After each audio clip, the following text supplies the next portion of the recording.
Happy Monday. Thank you for joining me today. This week, I want to talk about the future. The first week of January, we talked about what was. The second week, we talked about what is. And this week, we're going to talk about what can be.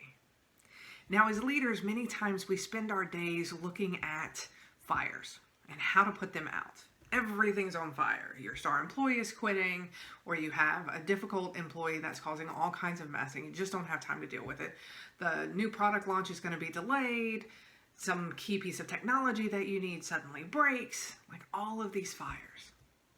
But what if I told you that there was a better way? That you could simply start preventing fires instead of always putting them out.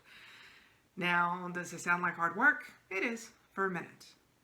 But just like anything, when you begin moving forward, it gets much easier.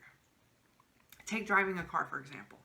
Whenever I was 16, my parents gave me a car that was a stick shift.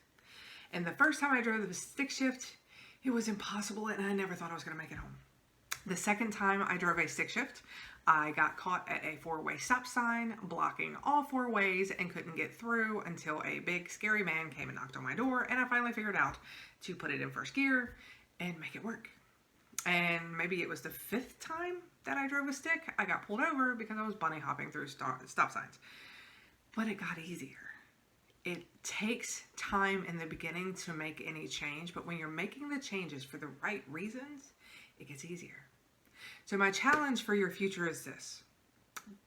Plan to spend some time journaling at the end of every work shift. And think about all of the fires that you had to put out that were a pain. Start writing them down and seeing the ones that show up again and again. And then start figuring out, if you're not good at processes, I promise you somebody on your team loves nothing more than creating processes and structure. Have them look at it and figure out what process you can put into place to prevent the fire instead of always having to put it out.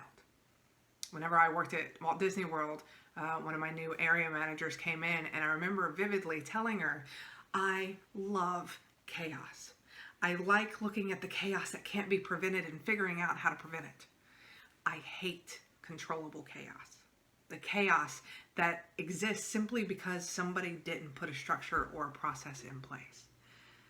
Find the controllable chaos. Reduce and eventually eliminate the controllable chaos.